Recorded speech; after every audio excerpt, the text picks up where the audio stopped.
Good evening guys. अब तक आप अकाउंटिंग क्वेश्चन के काफी कंसेप्ट सीख चुके हो। Debtors, creditors, loss by fire, capital कब बड़ी होती है कब कम होती है, उसके बाद इंस्टॉलेशन चार्जेस, डेप्रीसिएशन, काफी कुछ सीख लिया और टेस्ट भी दे दिया। बट आज जो हम सीखने वाले हैं वो इस चैप्टर की मोस्ट इंपॉर्टेंट क्लास है। वो मोस्ट इंपॉर्टेंट इसलिए है क्योंकि जो कंसेप्ट मैं आज सिखाऊंगा वो 11 में भी काम आएगा, 12 में भी काम आएगा। पूरी अकाउंट्स उसी कंसेप्ट पे बनी है, ठीक है। सो इसलिए आज मैं चाहूंगा कि आपका 100% फोकस क्लास की तरफ हो, तो बहुत ध्यान से समझना। स्टार्ट करें। सबसे पहले आप लोग लिखो list of expenses commonly used in accounts, commonly used in accounts। कुछ खर्चे जो अकाउंट्स में यूज होते हैं, कुछ एक्सपेंसेस जो बार बार आएंगे। इसमें सैलरी है और वेजेस है। क्या आपको पता है सैलरीज और वेजेस में क्या डिफरेंस है? सैलरी दी जाती है ऑफिस में और वेजेस दी जाती है फैक्ट्री में। सैलरी होती है पर मंथ और वेजेस होती है पर डे, ठीक है। Number 2, rent. ये वाला एक्सपेंस काफी होते हैं क्योंकि जो हमने जगह अगर रेंट पे ली है तो हर महीने रेंट पे करना है। Number 3, interest on loan. अगर आपने लोन लिया है तो इंटरेस्ट पे करना पड़ेगा, इसीलिए एक्सपेंस है। Number 4, commission paid. अगर आपने किसी के थ्रू कोई डील करवाई है तो कमीशन पे करनी पड़ेगी। तो ये कुछ एक्सपेंसेस हैं जो बार बार आएंगे अकाउंट्स में। पहले आप लोग ये लिख लो, उसके बाद मैं आपको समझाता हूं। अब आप लोग लिखिए give answer in the form of increase और डिक्रीज। आपको फिर से बताना है क्या इंक्रीज होगा और क्या डिक्रीज होगा, ठीक है। सबसे फर्स्ट पॉइंट, सैलरी पेड। आपने सैलरी पे करी, अब आप बताओ क्या होगा। जब आप सैलरी पे करोगे, कैश गया तो कैश हो गया डिक्रीज, और एक्सपेंस है तो आपको पता है एक्सपेंस में क्या होता है, कैपिटल डिक्रीज। क्योंकि जब कैश जाएगा कैपिटल अपने आप कम हो जाएगी, राइट। और एक्सपेंस से कैपिटल डिक्रीज होती है और इनकम से कैपिटल इंक्रीज होती है, ठीक है। ये तो इजी। आज का new point, salary outstanding. Salary outstanding, आपने ये वर्ड शायद पहली बार सुना होगा। इसका मतलब होता है सैलरी देनी थी एम्प्लॉयज को बट इस बार दे नहीं पा रहे। फॉर एग्जाम्पल, मार्च के मंथ में आपने एम्प्लॉय से काम करवा लिया, ठीक है। एंड में सैलरी देनी थी बट पैसे नहीं है, तो उसको बोलते हैं सैलरी आउटस्टैंडिंग। इसका एक और नाम होता है salary due. Salary due but not paid. Salary due तो हो गई लेकिन पे नहीं कर रही। ऐसा नहीं है कि पे करना चाहते नहीं है बट अभी पैसे नहीं है सपोज, ठीक है। इसका एक और नाम होता है सैलरी अनपेड। सैलरी अनपेड, ठीक है, मतलब अनपेड, पे नहीं करी। तो एक बात बताओ, जब आपने सैलरी पे नहीं करी तो क्या कैश गया? कैश तो डिक्रीज होगा नहीं। लेकिन क्या वो आपको छोड़ देंगे? क्या एम्प्लॉयज छोड़ देंगे? कल को तो पे करनी पड़ेगी। ध्यान से सुनना, आज हमने पे नहीं करी क्योंकि पैसे नहीं है, बट प्रॉमिस कर दिया कि नेक्स्ट मंथ पे कर देंगे या 2 मंथ्स के बाद पे कर देंगे। पे तो करनी पड़ेगी। तो बेसिकली पैसे कल को देने हैं, तो आपके लिए एसेट या लाइबिलिटी? ये हो गई लाइबिलिटी, और इस लाइबिलिटी का नाम होता है एक्सपेंसेस आउटस्टैंडिंग।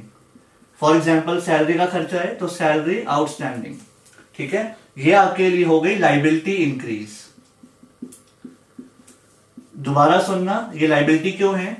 आज आपने पेमेंट नहीं करी बट कल को तो करनी पड़ेगी, तो आपके सर पे टेंशन है, उधार है कि पे करना है, तो इसीलिए लाइबिलिटी। क्लियर? कैश तो गया नहीं। इसका दूसरा इंपैक्ट क्या होगा? क्योंकि अकाउंट्स में सबके 2 इंपैक्ट होते हैं, तो इसका दूसरा इंपैक्ट सोचो क्या होगा। अब कैश तो गया नहीं तो और क्या हो सकते हैं? कोई एसेट भी नहीं आया, कल को पैसे आने तो है नहीं। इसका दूसरा इंपैक्ट है कैपिटल होगी डिक्रीज, कैपिटल होगी डिक्रीज, क्योंकि ये है एक एक्सपेंस। अब ये है आज का मोस्ट इंपॉर्टेंट पॉइंट जिसमें आपको डाउट आएगा। अब काफी स्टूडेंट्स को डाउट ये आएगा कि सर कैपिटल कैसे डिक्रीज हो गई, पैसे तो गई नहीं, राइट? तो कैपिटल कम कैसे हुई, यही सिखाना है आज। तो पहले आप ये लिख लो, इसके बाद सिखाता हूं। सो गाइस, आप लोग सबसे पहले हेडिंग लिखिए accrual assumption, ACCRUAL, accrual assumption. और ये वर्ड्स आपको अकाउंट्स में काफी बार सुनने को मिलेंगे। तो पहले आप लोग लिख लो ACCRUAL, एक्रूअल एजम्पशन, और मार्क कर लो मोस्ट इंपॉर्टेंट। अब आप लोग बहुत ध्यान से समझना, अभी कुछ भी लिखना मत, ठीक है? सपोज आपके डैड बिजनेसमैन है, आपने सुना होगा बिजनेसमैन को एंड में जब प्रॉफिट आता है तो टैक्स पे करना पड़ता है, राइट? आपको पता है टैक्स का रेट कितना होता है? टैक्स का रेट है 30%। अब सपोज बिजनेसमैन ने अपना प्रॉफिट निकालना है, बहुत ध्यान से सुनना। तो हम लोग बनाते हैं एक प्रॉफिट एंड लॉस अकाउंट। आज मैं शॉर्ट में सिखा रहा हूं जितना जरूरी है, अदरवाइज ये आपका एंड का चैप्टर है, 11th की बुक का लास्ट चैप्टर है, उसमें ये पूरा सीखेंगे। बट आज पूरा नहीं सीखना, थोड़ा सा सीखना है। एक प्रॉफिट एंड लॉस अकाउंट होता है जिसमें लेफ्ट साइड पे आते हैं एक्सपेंसेस, जो बिजनेसमैन के खर्चे होते हैं, और राइट साइड में आते हैं इनकम्स, जो हमारे बिजनेस की इनकम्स होती है, ठीक है? सपोज आपके डैड ने पूरे साल में जो कमाया वो 80 लाख था, गुड्स को बेच के, यहां से अर्न करके, वहां से अर्न करके, सपोज इनकम हुई 80 लाख, ठीक है? टोटल जो पैसा आया वो 80 लाख का था, और जो उनके एक्सपेंसेस थे वो 40 लाख के थे, या चलो 30 लाख। इनकम से 80 लाख थी और खर्चे थे उनके 30 लाख। तो आप सोचो आपके पापा ने प्रॉफिट कितना कमाया? अगर 80 में से 30 लाख खर्च हो गए तो प्रॉफिट हो गया 50 लाख, राइट? ऐसे मैं बोल सकता हूं 80 लाख पापा ने कमाए, 30 लाख खर्च कर दिए, सैलरी दे दी, रेंट दे दिया, इलेक्ट्रिसिटी बिल दे दिया, 50 लाख कमा लिया। ये सारा 50 लाख उनको नहीं मिलेगा, थोड़ा सा गवर्नमेंट के पास जाएगा। पता है कितना टैक्स पे होता है? 30%। तो बेसिकली 50 लाख जो कमाया उसका 30% गवर्नमेंट को देना पड़ेगा। 50 लाख का 30% सोचो कितना होता है? 15 लाख। ये गवर्नमेंट को देना पड़ेगा। क्या ये छोटा अमाउंट है या बड़ा अमाउंट है? ये काफी बड़ा अमाउंट है। 15 लाख मतलब आपकी ये गाड़ी आ जाएगी अच्छी खासी। तो आपके डैड का ना मन नहीं है इतना टैक्स भरने का, तो आपके डैड ने किसी को बुलाया टैक्स बचाने के लिए। टैक्स बचाने के लिए किसको बुलाया जाता है पता है? सीए को। तो आपके डैड ने सीए को बुलाया और उसको बोला कि देखो भाई ये सीन है, 80 लाख कमाए, 30 लाख खर्च हुए, 50 लाख अल्टीमेटली कमाए और इतना टैक्स बन रहा है, ठीक है? अब आप बताओ क्या कर सकते हो? आपको पता है एक अच्छे सीए का कैलिबर क्या होता है? वो आपको ये नहीं पूछेगा कि सर कितना बचाऊं, मतलब 1 लाख बचाऊं, 2 लाख बचाऊं। वो अच्छा सीए नहीं होता। अच्छा सीए आपको सीधा ये पूछेगा सर पे कितना करना है ये बताओ, उतना पे करवा देंगे, ठीक है? ये होता है सीए का कैलिबर। सर आप बताओ कितना पे करना है, उतना करवा देंगे। तो आपके पापा ने बोला कि देखो 15 लाख तो बहुत ज्यादा है, मैं चाहता हूं कि टैक्स पे हो 3 लाख। आपके डैड ने सीए को बोला, तो इसका मतलब सीए ने कितने पैसे बचाने हैं? अगर 3 लाख पे करना है आउट ऑफ 15 तो 12 लाख बचाने हैं। तो आपके डैड ने उनको ऑफर करी कि आप 12 लाख बचाओ, 2 लाख आपके सीए के और बाकी मेरा, क्योंकि कमाया तो मैंने है। तो आप आओ, 2 दिन दिमाग लगाओ, टैक्स पे करवा के इतना सेव करवा दो, 2 लाख आपके 10 लाख मेरे। Fair deal. सीए भी खुश। तो वो आया कि चलो ठीक है सर आपका टैक्स बचाते हैं। तो सीए ने 2 दिन बहुत सोचा, दिमाग लगाया, और उसने दिमाग ये लगाया कि सर गवर्नमेंट के रेट को तो हम चेंजेस ला नहीं सकते, बेटर है अपनी इनकम को बदल देते हैं। अब वो कैसे बदलते हैं यहां देखना। आपके सीए ने काफी दिमाग लगाया और उसने बोला कि सर एक काम करो, 80 लाख की सेल हुई है ना जो आपने गुड्स बेचे हैं, आप ये दिखा दो 80 लाख में से कि 40 लाख का कैश आया है, 40 लाख कैश में आया, बाकी उधार है 40 लाख का, वो पैसा नहीं आया। दोबारा सुनना, आपके सीए ने अपना माइंड लगाया और उसने आपके डैड को बोला कि सर आप एक काम करो, 40 लाख की सेल दिखा दो कैश पे और 40 लाख की दिखा दो उधार पे, मतलब डेटर्स। पैसा आना है, अभी आया नहीं। तो इससे क्या होगा, जब पैसा अभी आया ही नहीं तो उस पर हम टैक्स कैसे पे कर सकते हैं, क्या पता वो डूब जाए। सीए ने ये दिमाग लगाया। तो आपके पापा ने कहा वेरी गुड। तो आपके पापा ने क्या किया, इनकम दिखाई अपनी 40 लाख की, ठीक है, 40 लाख की इनकम दिखाई और बाकी दिखा दिया उधार पे कि पेमेंट नहीं आई। तो बेसिकली 40 में से 30 तो खर्च हो गए, तो प्रॉफिट कितना आ गया, 10 लाख। अब देखें टैक्स कितना बनेगा, अगर 10 लाख का 30% पे करना है तो वो तो होता है 3 लाख। तो हो गया ना वही जो आपके पापा ने कहा था कि 3 लाख पे करवा दो। तो सीए ने अपना दिमाग लगा के 3 लाख पे करवा दिया और उसने अपना माइंड क्या लगाया था कि इनकम कम दिखा दो, ठीक है। ये बात गवर्नमेंट ने पकड़ ली, गवर्नमेंट को मालूम पड़ गई कि सीए ऐसा काम कर रहे हैं।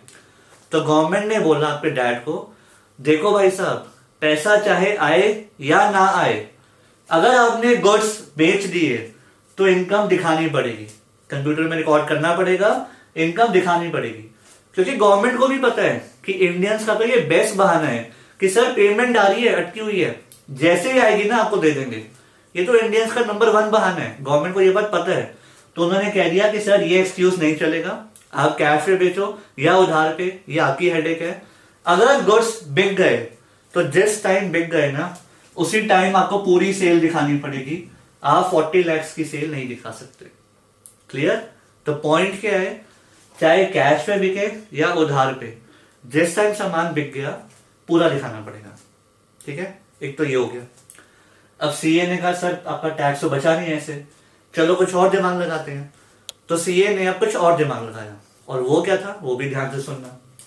इस बार सीए ने क्या बोला कि सर अगर हम इनकम को कम नहीं कर सकते तो क्या हुआ, इनकम तो उतनी रहेगी ना, हम एक्सपेंसेस को बढ़ा देते हैं। कैसे, यहां सुनो। सीए ने बोला कि सर एक काम करो, अपने एम्प्लॉयज को बुलाओ और लैंडलॉर्ड को बुलाओ, एम्प्लॉयज को और लैंडलॉर्ड को, जिसकी जगह आपने रेंट पे ली है और जिनको सैलरी पे करनी है उनको बुलाओ, और एक काम करो सर 2 साल की सैलरी और 2 साल का रेंट एडवांस में पे कर दो, ठीक है। और एक कॉन्ट्रैक्ट बनवा लो कि ना तो ये जॉब छोड़ सकते हैं और ना ही आपको निकाल सकते हैं। दोबारा सुनना, 2 साल की सैलरी दे दो एम्प्लॉयज को और 2 साल का रेंट भी पे कर दो और कॉन्ट्रैक्ट बनवा लो। टोटल खर्चा उसमें बैठ रहा था 30 लाख का, मान लो, ठीक है। तो अब क्या हुआ, 30 लाख का खर्चा तो पहले से ही हो चुका था, 30 लाख का इसने और करवा दिया एडवांस पे करवा के, 2 इयर्स का एडवांस पे करवा के, राइट। 2 साल का खर्चा पे करवा दिया, तो टोटल कितना हो गया 60 लाख। अब चेक करें, 80 में से 60 खर्च हो गए तो प्रॉफिट कितना बचा 20। तो अब कितना टैक्स आ रहा है 20 लाख का 30%, विच इज 6 लाख। फिर भी बेटर है, 15 लाख से तो बेटर ही है ना, 9 लाख तो बचा लिया। गवर्नमेंट ने ये भी पकड़ लिया। तो गवर्नमेंट ने बोला कि भाई साहब ज्यादा दिमाग मत लगाओ, जिस साल का जो खर्चा है ना उसी साल दिखाना है। मतलब पॉइंट क्या है, इस साल के खर्चे थे 30 लाख, आप वही दिखाओगे बस। अगर आपको एडवांस पे करने का बहुत मन कर भी रहा है, आप पे कर दो, आप 2 साल क्या 5 साल का पे कर दो, बट आप उसको इस साल के अकाउंट्स में नहीं दिखा सकते। मतलब जिस साल की इनकम है उसको उसी साल दिखाओ, भले ही पैसे आए या नहीं आए। जिस साल के खर्चे हैं बस उसी को दिखाओ, आप अगले साल के खर्चे अभी नहीं दिखा सकते, क्योंकि अगर वो आज दिखा दोगे तो कल को कौन से खर्चे दिखाओगे।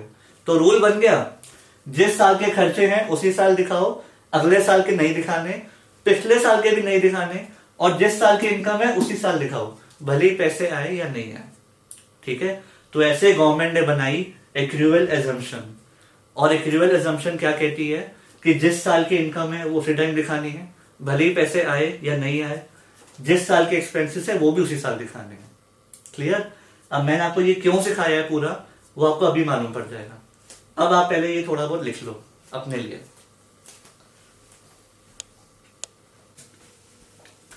अब आप लोग इसकी डेफिनेशन लिखिए। Accrual assumption, expenses are shown when they are incurred. Expenses are shown when they are incurred, and incomes are shown when goods are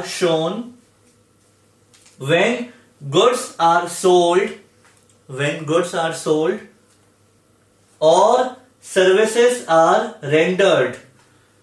When goods are sold or services are rendered.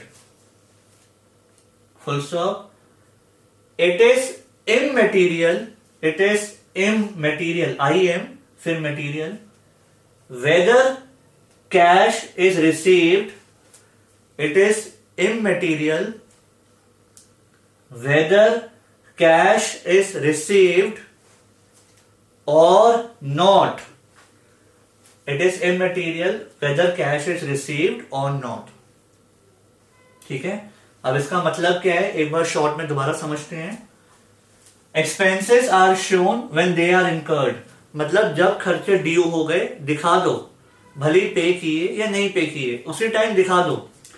और income कब show होती है? When goods are sold, जब goods बेच दिए या services दे दी, income दिखा दो, भले ही पैसे मिले या नहीं मिले। It is immaterial whether cash is received और नॉट। हमारी अकाउंट्स कैश के बेसिस पे नहीं चलती, एक्रूअल के बेसिस पे चलती है। मतलब जब सामान बेच दिया दिखाना पड़ेगा। आप ये बहाना नहीं दे सकते कि सर कैश नहीं मिला। और जब खर्चे दिखाने हैं, जब वो ड्यू हो गए दिखाने पड़ेंगे। फॉर एग्जाम्पल यहां देखना, सैलरी आउटस्टैंडिंग, जो अभी हम सीख रहे थे, सैलरी आउटस्टैंडिंग, बहुत ध्यान से सुनना। सैलरी अभी पे नहीं करी तो कैश तो गया नहीं, ये तो पक्का है। लायबिलिटी तो बढ़ेगी, कल को तो पे करनी है ना। और एक्सपेंस दिखाना पड़ेगा, कैपिटल कम होगी, भले ही पैसे गए या नहीं गए, जिस साल का एक्सपेंस है उसी साल दिखा दो। इसमें आपका कोई नुकसान नहीं हो रहा, आपका फायदा ही है। कैसे? यहां देखना, सपोज आपकी इनकम थी 80 लाख और एक्सपेंसेस थे, मान लो जो पे करे आपने 10 लाख, जो पे करे, ठीक है, तो प्रॉफिट कितना हो गया? 70 लाख, ठीक है। इस पर टैक्स पे करना पड़ेगा। 5 लाख के खर्चे ऐसे हैं जो पे नहीं करे, आउटस्टैंडिंग है, पे नहीं करे। तो अगर आप नहीं दिखाओगे तो आपका प्रॉफिट बढ़ा हुआ है। बेटर है 5 लाख के खर्चे दिखा दो, गवर्नमेंट तो खुद कह रही है दिखाओ। तो अगर आप 5 लाख के खर्चे और दिखा दोगे तो टोटल एक्सपेंस हो गए 15 लाख। अब प्रॉफिट कितना हो गया? 65 लाख। तो अब कम टैक्स पे करना है, ठीक है। तो गवर्नमेंट ने ये रूल बनाया, इनकम भी पूरी दिखाओ, भले पैसे मिले या नहीं मिले, खर्चे भी पूरे दिखाओ, लेकिन इसी साल के, ना अगले साल के, ना पिछले साल के, ठीक है।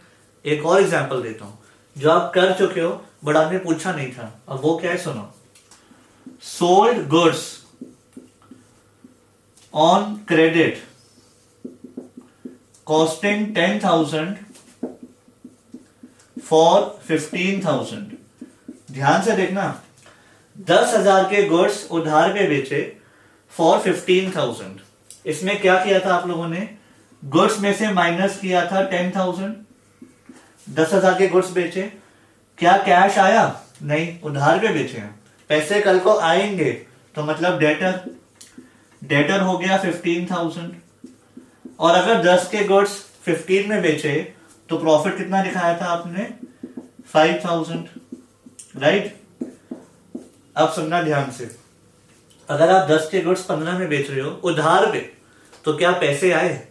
नहीं आए, तो आपने प्रॉफिट कैसे दिखा दिया? कैपिटल कैसे बढ़ रही है आपकी? आपने तो दिखाया था 10 के गुड्स 15 में बेचे तो सर 5,000 की कैपिटल बढ़ गई, बट जब पैसा ही नहीं आया तो कैपिटल बढ़ी कैसे? उस टाइम ये डाउट आना चाहिए था, बट नॉर्मली स्टूडेंट्स को नहीं आता। बट कोई बात नहीं, अब सीखो।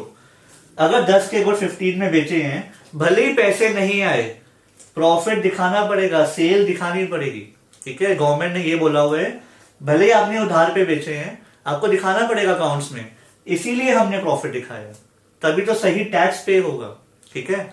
अगर आप नहीं दिखाओगे ये प्रॉफिट, आप टैक्स बचा लोगे अपना। तो गवर्नमेंट ने आपको पकड़ लिया यहाँ पे कि नहीं, आप इनकम दिखाओ, भले ही पैसे नहीं आए, आते रहेंगे, बाद में आ जाएंगे, कोई बात नहीं, इनकम दिखाओ और टैक्स पे करो। ठीक है, सो इसलिए खर्चा भी दिखाना है, सैलरी आउटस्टैंडिंग, खर्चा दिखा दो, भले ही पैसे आए या नहीं आए, गए या नहीं गए, एक्सपेंस दिखा दो। वैसे ही जब गुड्स बेचे, इनकम दिखा दो, भले ही पैसे नहीं आए। क्लियर? अब लिख लो। अब आपने फर्स्ट पॉइंट किया था सैलरी पेड और सेकंड पॉइंट किया था सैलरी आउटस्टैंडिंग। अब दोनों का कॉम्बिनेशन करेंगे। Third point, salary paid 10,000 and salary outstanding 2,000।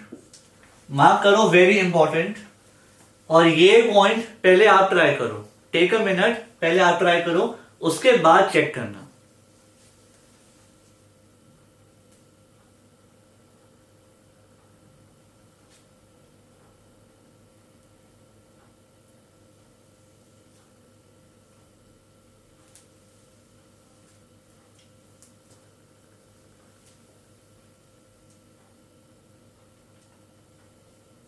अब थोड़ा सा ट्राई कर लिया होगा, सो लेट्स सी।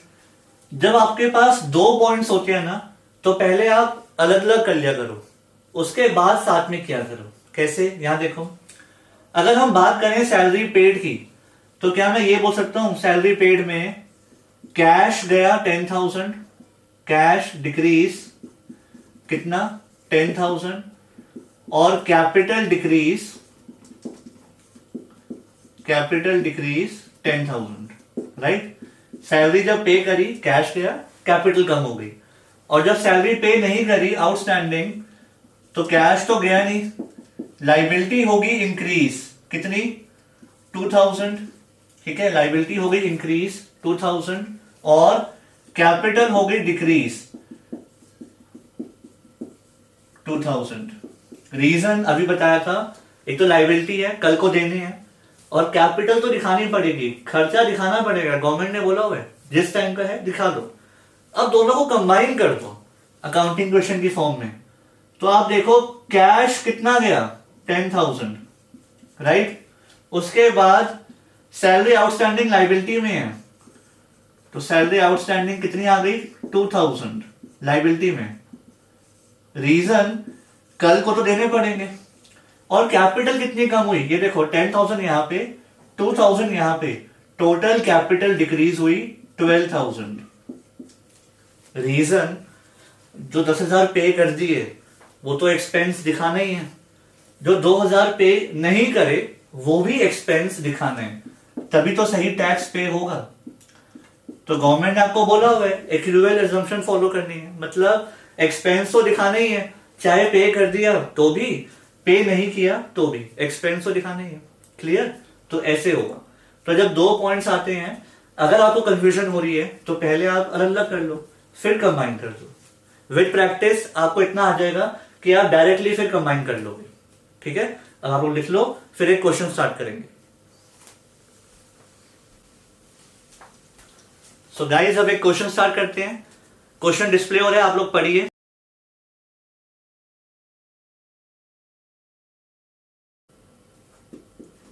तो सबसे पहले ऊपर लिखिए accounting equation, serial number, transactions आप खुद लिख लेना, मैं डायरेक्टली आंसर कर देता हूं। Assets is equal to liability plus capital.